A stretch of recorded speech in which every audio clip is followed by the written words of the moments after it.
Hello guys, আজকে তোমাদের দেখাবো কত সহজে আমি বাড়িতে চিকেন কাবাব বানিয়ে নিই।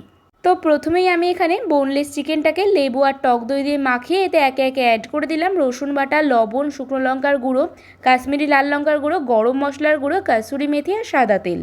এবার এই সমস্ত কিছুকে চিকেনটার সঙ্গে মাখিয়ে 3 থেকে 4 ঘন্টা ম্যারিনেট করে রেখে দেবো। হাতে সময় যদি খুব কম থাকে অন্তত 1 ঘন্টা রেখো। ব্যাপারটা কিছুই না, যতটা বেশি সময় রাখবে ততটা কিন্তু চিকেনটা সফট হবে।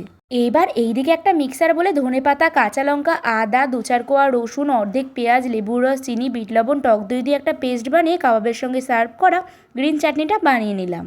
4 ঘন্টা পর হাফ চামচ বেসন শুকনো খোলায় একটু লো ফ্লেমে নেড়ে নিয়ে কাবাবটার মধ্যে দিয়ে দিলাম একটু বাঁধনের জন্য।